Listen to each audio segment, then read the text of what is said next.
LBC.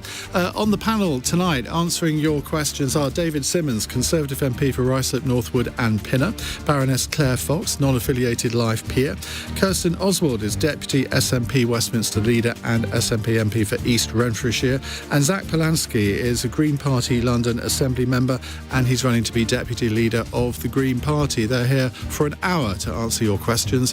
0345 6060 973 is the number to call, and you can watch us on Global Player. Call 0345 6060 973. Tweet at LBC. Text 84850. Cross question with Iain Dale. This is LBC. Well, welcome to you all. It slightly feels after the Lord Mayor's show today with all the excitement of yesterday, doesn't it? But we have some great questions from our listeners already. Chris is in Richmond. Hello, Chris. Hello, Iain. Hello, panel. Is the only way to get rid of Boris Johnson to drag him out of Downing Street kicking and screaming? Are you volunteering? Well, if time permits, at work. I mean, that would be fundamentally undemocratic. There are ways of removing a prime minister, and that's to defeat him in an election. Yeah, no, I'm being facetious, but it's pretty lame of the Conservative Party that those 211 MPs need to look at themselves hard in the mirror, as far as I'm concerned. Claire Fox. Well, you actually answered the question, Iain, which I'm sorry. No, it's all right. Fundamentally, the way that he will leave number 10 is if he gets voted out by the electorate. I mean, that is the democratic way that we do it. There was an attempt at removing him through a legitimate process, which we've just had, and he won. And you can say it's not very convincing as a win, but it's a win. And although you can say, well, what would force him to go? I think that from my point of view, he isn't just the problem. You know, there can be problems that you can criticise the Conservative government for, and God knows I've got plenty of those. But I think that there's a danger that we've focused on him as the major problem. I would like to see the government do a huge range of things in order to win back any kind of electoral support. I'm not convinced by the other political parties that are opposing him, so I've got no dog in the race, as it were. But I do worry about withholding, that kind of loser's consent is important to me. And we've seen a lot of it where people lose elections. What you're referring to. I know, what could I be? But I mean, just think about America. You know, we've got a lot of situations where people lose elections of one sort or another, lose votes, and everybody just goes, well, we're ignoring that, it should go anyway. And I tend to think, no, he won. He's very badly damaged, but that he was badly damaged before. And so what I'd say is, but in the end, all I care about is the voters, and I want the voters to decide. That would be my way. David Simmonds, answer the question, of course, but you must have had a bit of a traumatic time on this. I mean, putting a letter of no confidence into Boris Johnson, who's your constituency neighbour, that can't have been an easy decision. Well, Claire's right in the way she's responded to this. I'm a pragmatist. Boris Johnson won the vote yesterday. He is the Prime Minister. He will be the Prime Minister until something changes. I think, like many colleagues, my view is we need to get on with the job that we're there to do. There's lots of important stuff that needs doing. And I appreciate, because I hear it from my constituents too, there's a lot of frustration in the country. I don't think these issues have gone away, but we do need to focus on the things that are important to people. And given that we've passed a decision point, and there will be other decision points in the future, my task now is to focus on working with him to deal with the things that we need to deal with and encourage the government to be going in the right direction. How difficult is that, though, when he knows how you voted, and presumably you have constituency interests that align, so it's not as if you're like 200 miles away. I mean, just on a personal basis, that must be quite a difficult relationship now for you. Well, we've had conversations in the past about things that need to be moved on locally, and I've generally found those to be quite constructive and tend to make sure that that's how it stays. Now, clearly, one of the challenges Boris Johnson has himself is that, of course, his rise to power has been about being someone who doesn't accept the status quo, about being someone who agitates for a change of direction. That's how he became Prime Minister, and clearly that's the tone that he has set, and therefore he has to expect that that's how people will deal with him. But as I say, I'm a pragmatist about it. I think, like my colleague Bob Seeley from the Isle of Wight described today, there's a lot that needs doing. We can't put those things aside whilst we argue about internal leadership issues. Those things are important, but my constituents expect a new hospital to get built. They expect the work to be done on education. They're concerned about the state of the economy. I will do whatever is necessary to make progress on those things. Going back to Chris's question, he says, is there any way to get rid of Boris Johnson bar physically dragging him out of Downing Street? Well, obviously the last bit, as he said, is being facetious. But do you think that this vote is the end of the matter? Or do you think that given there's these 2 by-elections coming up, given there's the Standards and Privileges Committee report, probably not till October, that there will be other opportunities to do that? But there would have to be rule changes by the 1922 committee, wouldn't there? So I don't see those things really as opportunities. I think it's been clear that all Conservative members of Parliament had to make a decision yesterday about where they stood on the issues that were before us. And we all know that the Standards and Privileges Committee will produce a report, which probably will come sometime in a few months' time. We know that there are some by-elections coming up, which are politically important because they give a signal about how the voters in the wider country are feeling. And some colleagues will say, let's wait and see what those things tell us. I took the view, based on what I was hearing from my constituents, that wider world, that it was time for me to stand up and be counted. But I'm very clear, we need to get on with the job that we're here for. And we'll see how things develop in that regard. I wouldn't wish to be distracted by what is essentially a leadership issue when there is other work that can still be got on with. Kirsten Oswald, you must look at this from the SNP vantage point with some interest.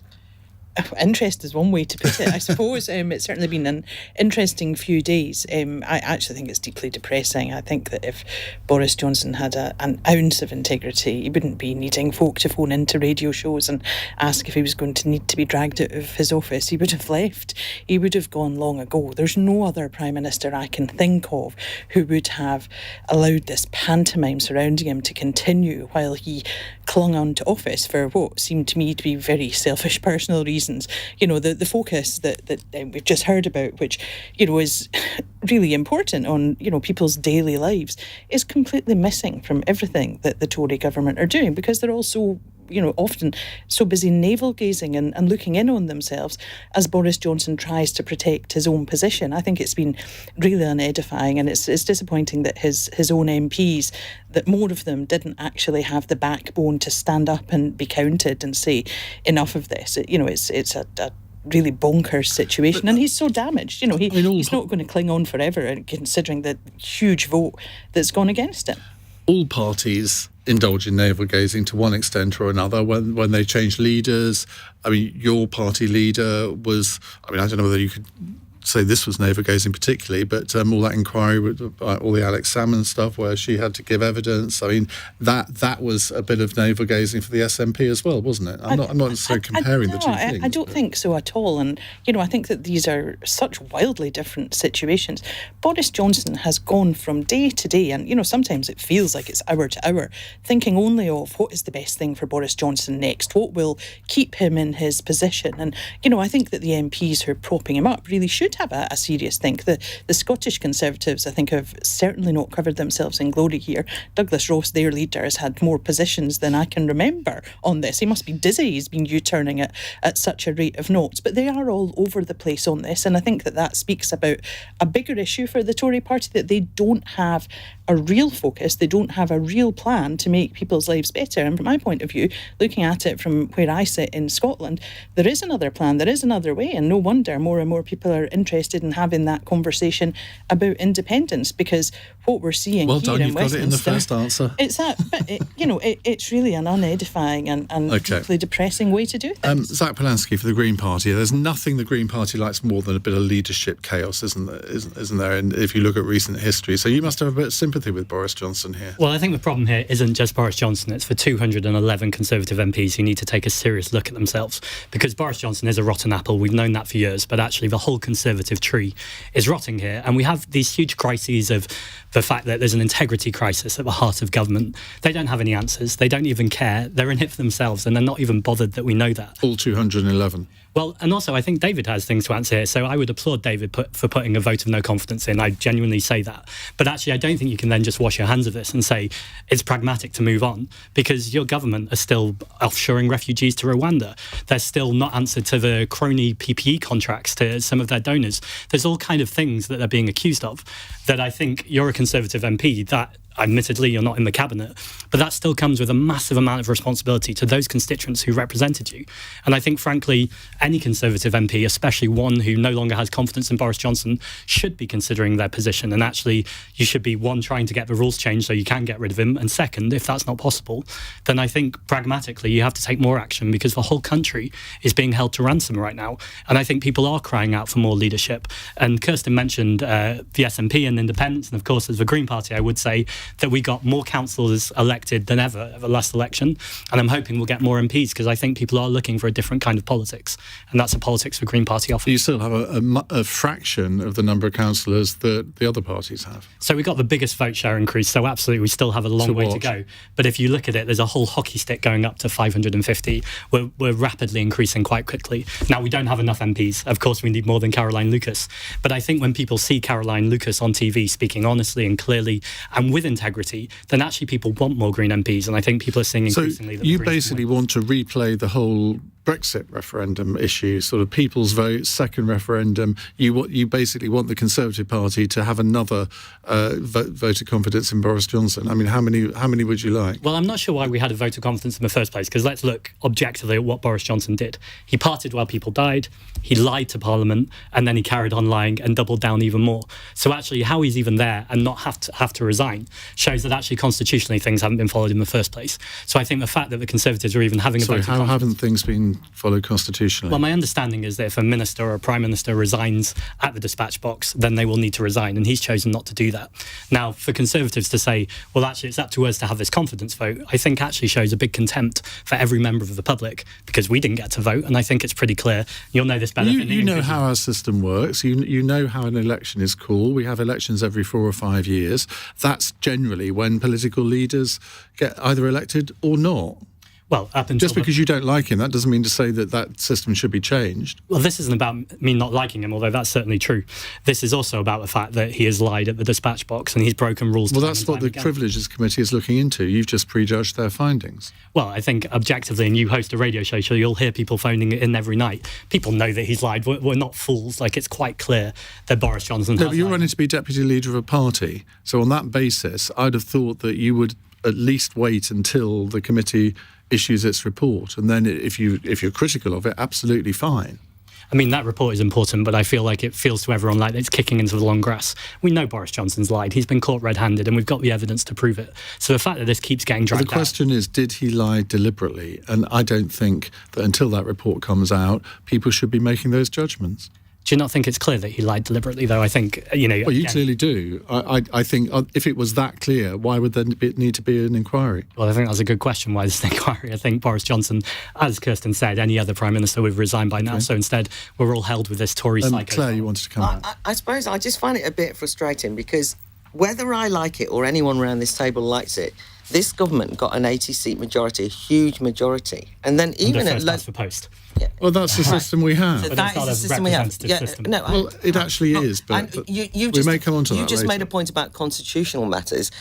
Constitutionally, that is the way you elect a government in this country. I don't agree with it either, but you have to put up with it. You can just ignore all the rules if you want, but that's you ignoring those rules. So he gets elected with an 80-seat majority. There's been huge things that have happened since then, and we've discussed them endlessly about what that means. But where I get anxious is that then, you know, the argument there was in the local council elections, which was a recent election, the Tories didn't do as badly as they could have done. It wasn't that decisive. I mean, that was a pretty low bar. You did quite well, yeah. But look, and what I was going to say was, and then if you're going to end up in a situation where you say, well, the leadership means, and problems with the leadership means that you've got to discount all of the fact that the Conservative government got in. You mentioned offshoring to Rwanda. That's a policy you disagree with. It's one I disagree with as well. But that's the basis on which they were elected, those kind of things. There's been, as you will know, a very toxic atmosphere around the leadership of the Green Party, right? But that wouldn't be the basis on which I would critique your policies. And I think, therefore, getting hung up about the leadership of the Conservative Party, rather than just quite straightforwardly arguing against their policies, winning in elections, making those points in a parliamentary or in council or in the public, having demonstrations about them is the way to do it. My concern is when we get hung up on saying the only way to get rid of Boris Johnson is through the machinations of demanding that every Tory MP must vote against him. What did everybody say? Those 211 MPs should look at them. Maybe they think he's the best person to be the Prime Minister. So I feel as though there's a really anti-democratic move. For the record, I didn't vote for him. I'm very critical of him, and I actually would like to have a different government. It's not about. You couldn't vote for him because you're a member of the House of Lords. No, but I did. But in the last election, I was not in the House of Lords. Oh, that's true. But you did stand for a different party, didn't you? No, I didn't stand. Did in you that. not? No, I didn't in that election. I didn't stand for. But also, he doesn't follow the rules, and that's the problem here. If he followed the rules, then the democracy argument would stand. Right. But he changes the rules when he doesn't agree with them. But what I'm saying is, you're trying to change the rules of how we decide on what an elect. There's been a process. He's just won it. And I think we should all go back to being more political and substantial and less personal. Well, I unilaterally decide what the rules are on this programme, and the rules dictate that Kirsten is going to have another go. I just wanted to come back to something that Claire said, actually, because I think that democracy is important in all this. You know, that has to be the thread that runs through everything. But, you know, in terms of the numbers of people who voted in that contest, we do need to look at the size of the payroll vote for one thing. You know, there's an awful lot of people who have a dog in the fight, so to speak, who were part of that electoral contest. But in terms of the democratic issue for Scotland, only 2 Scottish MPs supported Boris Johnson remaining as Prime Minister, and yet here he is, you know, Prime Minister still. Scotland didn't vote for Boris Johnson. Scotland's never going to vote for Boris Johnson, realistically. The Tory party keep him as far away from Scotland as possible for a good reason. We had a massive Boris fan from Scotland on the programme. Well, I'm sure there are some. There's always one. There's always going to be one. But, you know, constitutionally, we're still the United Kingdom, and that's the democratic deficit there. That's it writ large. Let's not go we there. didn't choose Boris Johnson. We've not chosen, I think, a Conservative government since the 1950s, but we keep getting them. And it's the same issue with Brexit too. So there is a whole democratic issue, but I'm not sure it's the same one that you're concerned about. Robbie, my producer, just corrected me and says it's him that makes the rules, and he's ordered me to go to a break, albeit rather late, 18 minutes past 8. This is LBC. Hello.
Cross Question with Iain Dale on LBC.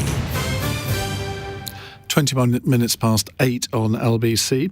Let me reintroduce you to my panel. David Simmonds, Conservative MP for Ruislip, Northwood and Pinner, Baroness Claire Fox, Kirsten Oswald from the SNP, and Zack Polanski, who's running to be the Deputy Leader of the Green Party. Why? Quite simply, I think we want more Green MPs, and that's something that we absolutely need to be really pushing forward with. And I think one way we can do that is through a media breakthrough, making sure we've got people on radio and TV, so thanks for having me on today, who can speak clearly and honestly about the issues that we need. I think a lot of these crises are overlapping, whether it's the climate crisis or the cost of living or the integrity crisis we were just talking about. And I think these crises overlapping means that the pressure on some people is reaching breaking point. And I think the Green Party do have answers, and we do care. And how does it work? Because obviously the leadership, there's there are two co-leaders. Does that happen with the deputy? No, there's just one deputy leader. So Sometimes there's two deputy leaders and one leader, and sometimes there's two co-leaders and a deputy leader. It's all very confusing for a simple person like me. It is, but I think it's important for democracy, actually, that we do things differently and we demonstrate that we're happy to do politics differently. Right, let's take another question. It's Harry in Bristol. Hello, Harry. Hi, Ian. Hi, what would you like to ask? So my question is, why are so many former prime ministers viscerally hated, and why does it tend to be the more effective one? So, Thatcher's statue was egged on the first day, and she's pretty broadly unpopular now. Tony Blair is despised by so many, and Cameron has basically gone into hiding. Meanwhile, the less effective prime ministers of the same era, so Brown, May and Major, now poll as the most popular. What does that say about our politics, and is it unhealthy? That's a really interesting thing. I must admit I'd never thought of it that way, but you are broadly right, aren't you? David Simmonds, have you got an answer for that? It is true. I think prime ministers who are very controversial in their time in office because they do things, and we know Tony Blair, for example, the Iraq War is something that stayed with him as a legacy. Margaret Thatcher, the transformation in the economy, didn't take everybody along with it, so people saw that. But I think also on the other side of it, we need to look at what the numbers tell us. It's always interesting to note that John Major's Conservative government of 1992 secured its majority of 20 with more votes by a margin than Tony Blair's landslide of 1997, because a lot of voters just stayed at home. So the way people feel about it, the way people engage with politics varies quite a lot. And I think the point you made about things like first past the post, is it the best system, is it not? I've worked across Europe for a long time with politicians of other countries. All these systems have strengths and weaknesses. First past the post means it's easy for the voters to decide who they want to be the government. Proportional representation means it's the politicians who decide amongst themselves who the government's going to be. And the question, I think, is, does it matter to you most that people have a direct say about who the leaders are going to be? Or is it more important that people are represented, but the politicians can choose to get together and exclude those that they don't agree with? It's up to people to make the case for how they think the system should work. Kirsten. I think that's a slightly interesting diversion that David's taken us down, and I think that actually being on a panel where people are talking about the different systems of voting and whether there might be a better way than first past the post is quite refreshing. That there are better ways. We do have a question on that later. I don't know if we'll come to it. I look forward maybe to discussing that more. But I think it's a conversation worth having, and the system at Holyrood, the Scottish Parliament is elected by. I think that that's different. Again, it's worth looking at and, considering whether, that might be more representative way of doing things. But, in terms of the question that Harry has phoned in with, I might take issue with his language, and I'm sure he'll forgive me for that when, he describes people like Margaret Thatcher as effective, because I think that would not be the word that I would use to describe her. I think it's an interesting... Well, she wasn't ineffective, was she? Well, she certainly did some things effectively. She damaged communities incredibly effectively, and certainly cemented her place in history effectively, but it wasn't a positive one from where I was sitting at the time. That was a pretty formative experience for me growing up under Margaret Thatcher, and I think that many others will feel the same, and certainly that has caused a lot of people to make their own political and voting decisions based on what they did not think was the right way to run a country, and I think that might be why people like Thatcher stick in people's minds. But I'm not sure I agree with the premise that Brown, May and Major are not unpopular. I guess maybe that's more of a political point that, people who might have agreed with that political party anyway might be more predisposed to think positively of them. I'm not going to be voting for either of these parties, so, I'm not going to be, thinking positively about any of them. Taking your SNP hat off, if you can do for a moment, John Major, when he says something now, people do take notice of it. I think not just Conservatives, but I think more widely than that. Similarly, there are very few MPs in the House of Commons, I'm sure David would agree with this, that people actually rush in to hear them speak. And Theresa May is one of them. And Gordon Brown, when he says something, the country does tend to listen, possibly more than when Tony Blair says something.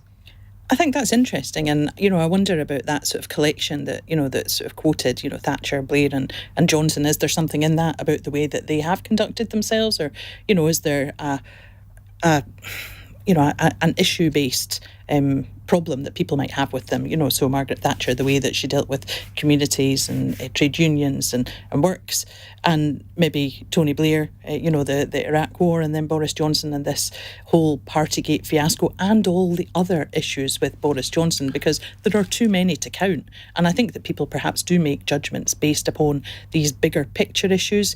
Maybe it's not surprising if some of these people are more controversial than others. Zack Polanski, I've got a theory here that the first three, sort of Thatcher, Blair and Johnson, you could describe them as people who changed the political weather. Boris Johnson on Brexit, Tony Blair, 10 years of, whether you agree with the war in Iraq or not, he was a political game changer, I think, and so was Margaret Thatcher. The other three, much less so. Yeah, I think that's right. I think these are household names, and obviously they're all household names of prime ministers, but if you said to people, name prime ministers, Thatcher, Blair would probably come up straight away. I think something that's interesting here is I'm the only politician on this panel who's elected under proportional representation. So on the London Assembly, I see what it's like to work with politicians that I often disagree with. But actually, more often than not, it's consensual, it's polite. Myself and London Mayor Sadiq Khan, he often says that we have animated conversations. We massively disagree on some points. But actually, by and large, me and Sadiq Khan have a really collaborative relationship, and he often credits me with some of his good ideas.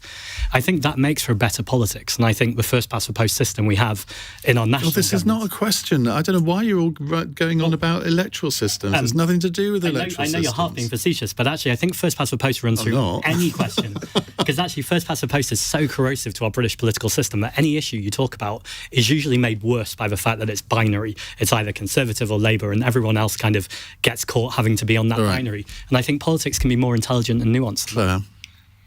Because I can't believe that we would have a question on first past the post. Let me just point out, after all this, that I was elected on proportional representation to go to the European Parliament, and let me assure you it wasn't consensual when I got there.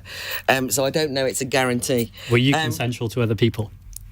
I'm always consensual to other people. I'm just pointing out. That was a facetious point. It was a little joke. Okay. Anyway, I think this is a really interesting question, but I don't know what it all means. I don't want to develop a thesis on it. I think I do know what it means. It means the people who are unpopular have cracked a few eggs to make an omelette. But what I was going to say was, exactly as you said, was said earlier, I was on miners' picket lines. The Thatcher experience I was on the different side.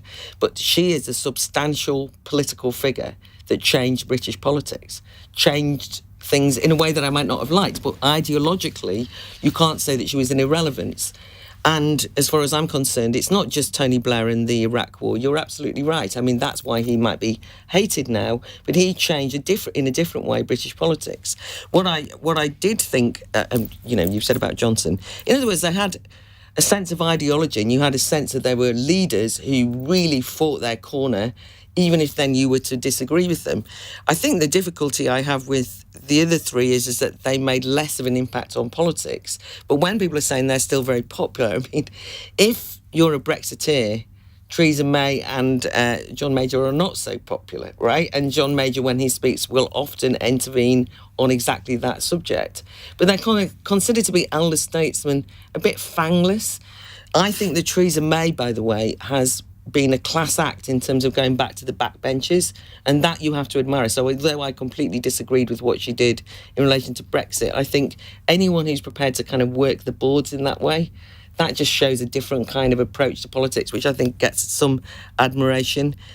But, she actually her impact as a Prime Minister was pretty disastrous on what was meant to be a huge change in British politics, which was Brexit. And we've got Boris Johnson because Theresa May made a mess of it. I mean, that is the reality of the situation. Right, let's go back to Harry in Bristol. You asked the question, Harry. Have you got an answer for us? Yeah, I think there were some interesting points there. I think the only thing I pick up on, and I think someone mentioned that Thatcher was effective, but then lifted away a lot of ways she was negative. But I don't think Thatcher was effective because she represented my beliefs. I'm a Labour member, but you have to say that based on her ideology, she delivered on it. And those other three, like someone else has mentioned, they had less of an impact on politics. And I just think it's interesting. I'm not saying they're really popular. They do poll better. That's just the truth. They do now poll better. And I think there's an interesting point there. Really good question. I love questions like that. Harry, thank you very much indeed. We'll take more of your calls in a moment. 0345 6060 973. It's 8:32. News headlines on LBC with Andy Ivey. The Transport Secretary says the RMT union's decision to call 3 days of rail strikes is very disappointing and could damage the network. Grant Shapps says he's working with the industry to reduce disruption, but is urging unions to come to talks with employers. The walkouts will be on June the 21st, 23rd and 25th. Boris Johnson has called on his ministers to come forward with ways to cut costs as he tries to move on with the government's agenda following last night's confidence vote. He told the Cabinet today the government will deliver tax cuts to help with economic growth, though no specific plans were set out. The European Union has agreed new rules which will mean all smartphones sold there will have to have the same charging slot. The move is aimed at reducing electronic waste by removing the need to buy a new charger with a new device. LBC weather: rain in the southwest, moving northeastwards overnight. Tomorrow, the rain continues to cross the country, becoming slow-moving in Scotland. Sunny spells and showers to follow. Highs of 22 degrees. This is LBC.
Ask Question with Iain Dale on LBC. Text 84850.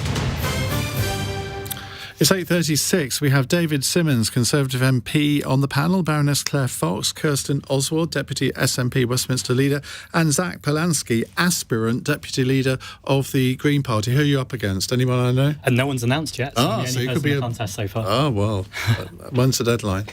July 31st, so a little while for people to jump in. Quite a long time, but a bit of an early adopter then, aren't you? June 31st, sorry. Right. There isn't a June 31st. June 30th.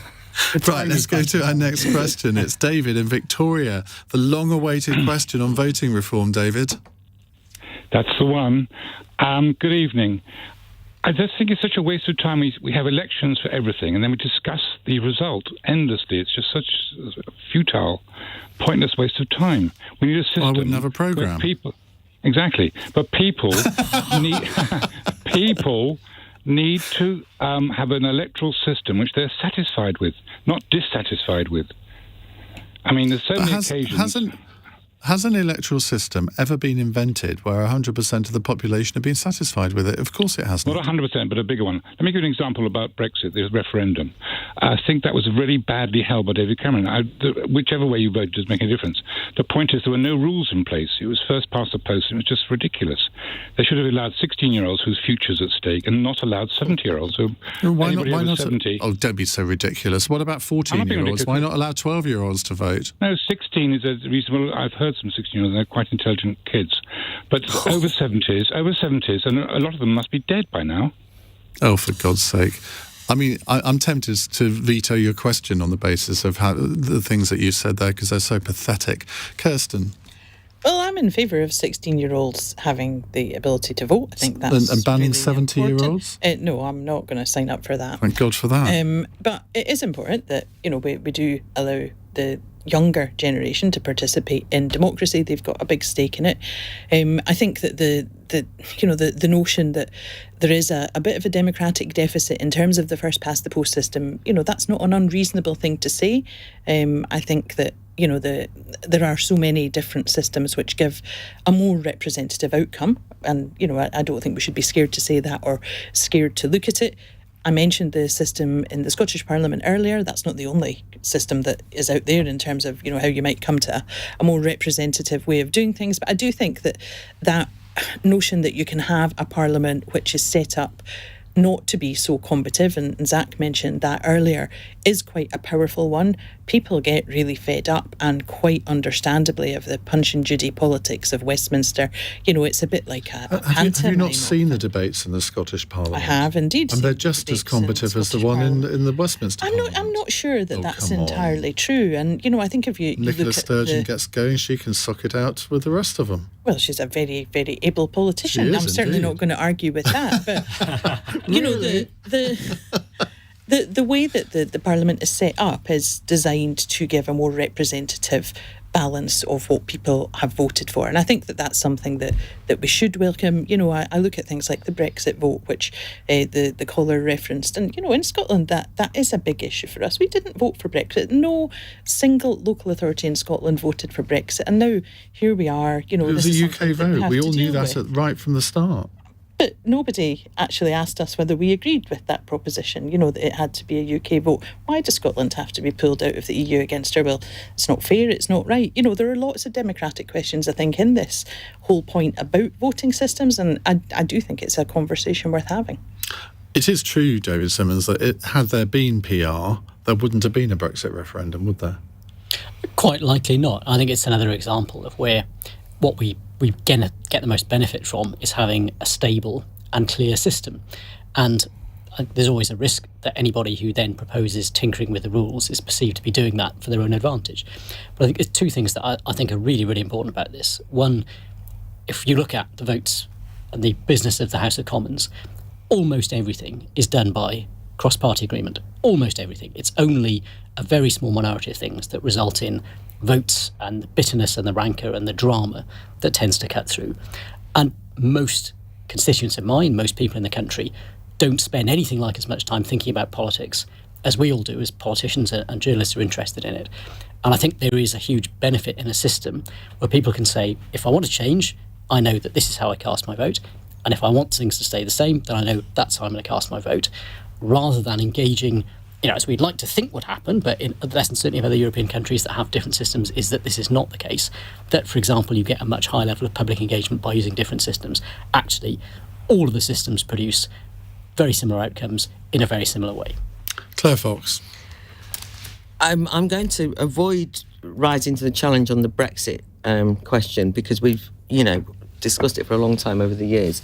But I did want to just note that allowing a kind of despicable bigotry against over 17-year-olds, you wouldn't do it against any other group in society without calling it bigotry, and that's what it is. So that's my view on that. And that's why David won't be getting a right of reply. No, exactly. But I just, and we had a lot of it post-2016, as it happens. Actually, though, on first past the post or proportional representation, I think one of the reasons why this issue is actually getting more airtime, not just on your programme, but in general, and I've heard a lot more people talking about it, is because people feel frustrated that Parliament is unrepresentative. There's no doubt about that. And they don't know whether it's the voting system that does that. Now, I think it's because the political parties are basically falling apart at the seams. I mean, the Labour Party doesn't represent labouring people anymore and working people, and we that's very clear. The Conservative Party seems to me is split in two between a kind of blue collar, it's almost like the old Labour Party, half of it, and another crowd that, are kind of the more patrician. There's no one who represents freedom. It's very hard to make breakthroughs, as the Greens noticed. But, those breakdowns that people did a few years ago where they looked at what UKIP would have got and what the Greens would have got if you'd have had PR. It was enormous numbers of MPs. So that meant that millions and millions of people felt disenfranchised. And I do think that is a problem for us. I mean, whether we like it or not. And then when the French elections recently, I was thinking about the two main, the equivalent of the Conservative Party and the equivalent of the Labour Party in France no longer exist. I mean, the parties that have upsurged... 7% between them, didn't they? I mean, they're absolutely finished. And it feels to me, as though British politics is straining at the leash to kind of have some kind of upheaval that can't be contained within the Conservative Party and the Labour Party. And the Lib Dems are irrelevant in this. I do understand about then the SNP. I believe in the union and therefore would argue against you, but it's undoubtedly an interesting factor. And the Greens are on the rise, right? Whether they're going to make it in Parliament. But I don't want to say I'm completely opposed to so much of what environmentalism stands for, but I don't want to keep them out of being represented in Parliament through a voting system. Do you see what I mean? I feel in that sense. Zack? I think the Green Party are on the rise. I think that's really clear, and it's going to be difficult to break through because of a first past the post voting system. However, I think we're increasingly showing at a local level that can be done. We need to do it at a national level. To the question, though, I think when you talk to anyone about politics, they used to rarely talk about proportional representation. They thought it was a bit kind of policy wonkish and not something that normal people talk about. But actually that really is changing, and people are starting to mention it. I think what people do talk about, though, all the time is the feeling of politics not representing them, a feeling like they're not being listened to, the feeling that everything's broken and no one's quite saying the right things or doing the right things. And I think that's all symptomatic of a voting system. They're the only countries in Europe that use a UK and Belarus, which is literally a corrupt dictatorship. I think it's quite clear. You're not seriously equating our democracy with Belarus. Well, we have the same democracy as Belarus in terms of the democratic voting system. I think the point is, in 2022, we should have a system where seats match votes. And actually, I think people would expect that what they vote for across the UK should represent them in Parliament. Now, I'm sat next to Claire, and I can disagree with UKIP or Brexit's policies anymore. But actually, the area of politics that you represent, Claire. But I would absolutely defend Claire's party or Claire's political views to have representation, because that's democracy. And I think when we shut voices down, of course people feel disenfranchised. Now, I think we should debate those and win those arguments through the power of debate and through the power of our arguments. And I think the Green Party are clearly doing that. Where do you draw the line? Because you could have racist parties then elected. I mean, the Germans have a 5% threshold. Would you look at doing something like that? Well, I always think about, and it depends what you think about Nick Griffin, but there was a big kind of furore once when he was on Question Time that we had a fascist on Question Time. And actually, but he was elected. But also his party pretty much disappeared overnight after that Question Time appearance. I think when you give these people the light of day and they hear that these arguments don't stand up... But I come back to the fact he was elected to the European Parliament under a proportional representation system. Right. But you'd be quite happy for people like him to be in our national parliament. I mean, I'd be absolutely devastated for people like him to be in our national parliament, but if that's what democracy dictates, then we've got to get better at our arguments. Okay. David, you wanted to come back? I just think the most important thing about this whole debate is to remember it isn't about us. We're all politicians of one kind or another. 3 of us sit in parliament in one bit of it or another. But all of our focus as a country should be on what is in the national interest and the interest of the people. And actually, I think there is a risk sometimes that we end up in debates about voting systems which are about our interests, when what we should be thinking about is what we need to be doing for the country. Great. I'd like to thank David for his question, but I'm not going to. It's 8:46.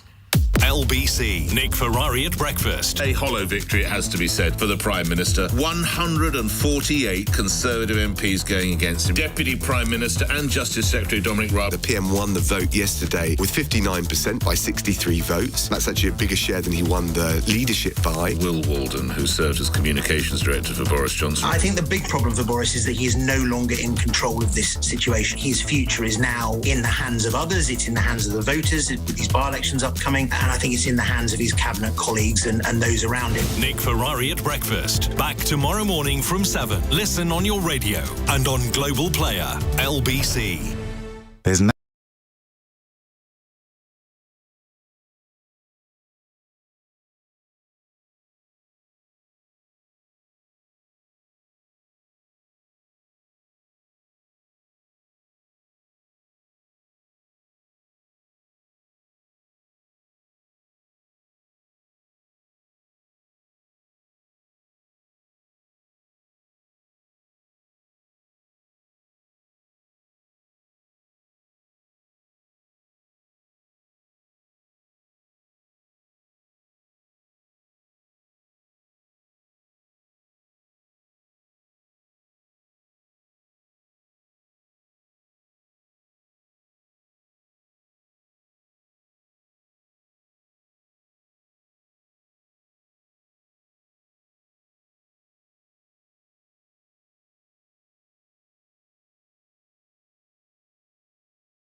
Leading Britain's conversation. Cross Question with Iain Dale. Tweet at LBC. It's 10 to 9. David Simmonds, Claire Fox, Kirsten Oswald and Zack Polanski with us taking your calls. Claire's in Edgware. Hello, Claire. Good evening, Iain and panel. Should all MPs support Tobias Ellwood's courageous and honest stand and admit we need to go back into the single market to stem the unrelenting ravages and no benefits of Brexit? Who should we start? Let's start with you, Claire Fox, on this one. Tobias Ellwood has demonstrated that there is still a section of the establishment, both in the Conservatives, and in fact this was backed up by Keir Starmer in Labour, that have consistently said that the electorate got it wrong in 2016. They are determined that, despite the fact it's a long time since then, and supposedly we have accepted that vote, that they just won't ever accept it. And that in spite of and in the face of what people voted for, that some people believe that the European Union and having a relationship that's some kind of a formal relationship with it, even in this instance in a market form, is the way to overturn that decision. But Daniel Hannan said in 2015 there was no question that we would leave the single market. I think Nigel Farage said something vaguely similar as well. Yeah. Well, that might be true, but that's not what we voted for. I mean, as it happens, I would have argued with Daniel Hannan then, and I've always argued with Nigel Farage over a whole range of things, so that's neither here nor there. We didn't vote in any way to be connected with the European Union. Now, the reason I'm saying this is because one of the things that strikes me when we have the conversation earlier about Boris Johnson is dishonourable, one rule for them, one rule for us, people kind of talking in double standards and all of these things we talked about earlier. The place where we saw that most, I think, was post-2016, where there was almost a coup against a democratic decision. And the idea that Tobias Ellwood can basically say, well, I've considered it and I've decided I know what's in the best interest. And you will know that the single market, the whole point of this is that you would then reintroduce freedom of movement. There'd be all sorts of ties and ways which you would be involved with the European Union. It's not the break that we've already had now. The question was posed as, the disaster that is Brexit. It is the case that part of what Brexit was doing was removing one barrier to democratic accountability and revealing where our politicians need to be held to account. And I say this with great irony because I'm unelected. I'm in a House of Lords that's unelected. I get all that, right? I actually think the House of Lords should be abolished because I do think it's undemocratic. I think that what people should now do... Why would you agree to go into it then? Because it's perfectly reasonable for people to call me a hypocrite. I made a pragmatic decision to use it as a platform, and I try and work very hard while I'm there to talk politics and to raise issues of free speech and try and raise issues that I believe to be important. But I do think it should be abolished, and I've said that consistently. But the reason I'm saying it is because it feels so grubby and seedy that people in the establishment continue to basically believe that they can overturn that 2016 referendum result. And that's why, still, despite for Boris's sins, so many of the electorate in red wall areas who move from Labour to vote for the Tories stick with Boris Johnson because they're terrified that he's going to be that will be overturned, not that Boris will be overturned. I don't know what to make of some of that, Claire. The House of Lords point particularly, I agree with you, it's democratically wrong in every way. The House of Lords shouldn't exist. But the SNP doesn't nominate peers. We don't nominate peers because we don't believe that it's an appropriate way of running anything. And, how could we possibly send people there when we don't believe that it's democratically proper? So, that I guess that's one thing. But She's got principles, Claire. That's what I said. I'm happy to stand on this. I don't care how history judges me. You make judgment calls. You make judgment calls about where you can have an effect in politics. And that absolutely is entirely your choice. But I think that the questioner obviously had a particular viewpoint, didn't she, when she was talking about Brexit, the unrelenting ravages and damage. And do you know what? I'm not a million miles away from what she said, I have to say. We heard all this flannel from the Tory party, particularly, from the Vote Leave campaign, get Brexit done. And then we had, this oven-ready Brexit. What a load of rubbish. It's been an unmitigated disaster from where I'm sitting. A real act of self-harm. It's got the UK looking in on itself rather than looking out to the world. And I cannot wait until we have an independent Scotland as part of the EU and are able to be that open, outward-looking country, because I think that this has been a really bad thing for the UK. I've already said that it's not what Scotland voted for. There was no single local authority area that wanted this, and yet we have been dragged out of the the EU against our will. And that's anti-democratic when we're talking about democracy. This is something that is harming our communities, it's harming our economy, it's making people's lives more difficult, and it's making us a smaller, more inward-looking place. So I'm certainly as wedded to the EU as I ever was. And I think that across Scotland, the percentage of people who feel that way has gone up rather than down. David? I take the view that my constituents voted to remain in the EU. I voted to remain in the EU. I voted for the Brexit legislation in Parliament because I think we'd reached a point where it was clear after years of debate that it was becoming a big problem that we didn't have a decision. I'm not sure it will be constructive to start to reopen all that debate now. But that's not, I think, to leave aside the important points which Kirsten has made and others make about this. We need to recognise that the UK is a massively centralised state by comparison with the rest of Europe. And a lot of the frustrations that were expressed by people were about a lack of control through politics over their lives. And we need to fix that. And I think there's a period now where those who have argued that Brexit is this opportunity need to demonstrate that that's working in practice so that my constituents can look at it and say, right, whether I agreed with it or not at the beginning, I can see that this is delivering benefits that I want to see. Zack? The problem with that is that Brexit never had any real benefits or opportunities, and actually it has been an unmitigated disaster. And those of us who were against it were told it was Project Fear, but we only need to look at Northern Ireland, and the mess is there to show that there were never answers to these solutions, and Boris Johnson and his ilk were in that very common practice of telling metaphors or distracting us from the real issues. And the fact is, there was never a route through this. And I actually spoke at a European conference last month, and I felt on a personal level the need to apologise to the audience about the standing that the UK has on the international stage and what we look like to other countries in the way that we've treated them and in the way that we talk about them. And I want to offer some hope here, because otherwise it's just a very grim answer.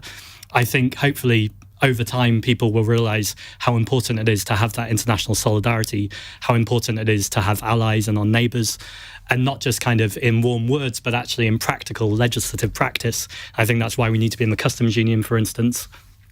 With veterinary checks at the Northern Ireland border, I think that would be a route forward here. But I think this kind of very hard Brexit where we've just cut off was never going to work. And actually, we've lost so much, that ability to live, love, travel across all of those countries without restrictions. Of course, we can still travel. Come on. There are restrictions now, and our Europeans see us differently. Our European friends see us differently. And I think that's just deeply sad. And the biggest thing is, it was all so unnecessary. It just didn't need to happen. It needed to happen because there was a referendum and the British people voted for it. The other thing is that the idea that people voted for a little Englander, inward-looking, anti-international, xenophobic outlook is a myth, and it's precisely... It's not what we've got. It's not. It's precisely that myth and that view of one's fellow citizens as being small-minded and, anti-international that is one of the reasons why, actually, Leavers become infuriated at the smears. Do you think other countries don't see us as Little England? Can I just ask you that, Claire? Do other countries see us as Little England now? Have we diminished ourselves on the world stage? The world stage is a big world that goes beyond the EU. Within the EU, we've seen unsavoury protectionism against countries within the EU and outside of the EU. International solidarity has happened despite the fact we've left the European Union, and that might be Ukraine, but it might be India. How do you think India ever saw it, that they were actually treated with less equality than people who lived within the EU? In terms, we could have supported links with India without having to leave the EU. And I'm suggesting that we can and do have an international relationship with international countries, despite the fact we've left the EU. The fact you think that internationalism is the European Union is so narrow-minded. No. We're going to finish off with... We've run out of time, but we are going to finish off with a final text from Jane in Cambridge, who says, children and teachers have been stranded abroad as school starts after flights were cancelled. Which country would you like to be stuck in? One-word answers, please. David? My favourite country, I'm a citizen of, is Ireland. Oh, you're an Irish citizen. Kirsten? Can I cheat a wee bit? No. I bypassed Orkney to visit Shetland a while ago, and I would quite like to go back there. So I know it's not a different country, but I would quite like to cheat and say I wouldn't mind being stranded there because I really regret not being able to stop off. Okay, Claire? Oh, I don't know. I actually think I'd like to go to Poland. I'd like to go to Poland because I think they've shown enormous solidarity to Ukraine. It's not in the EU, and somehow managed to be internationalist, and I just don't want us to imagine that we couldn't have an international outlook. Wherever we're stranded. I'm running to be the deputy leader of Green Party of England and Wales, so I'll let you guess where I want to be. But without the Tories and with proportional representation, I'll take that.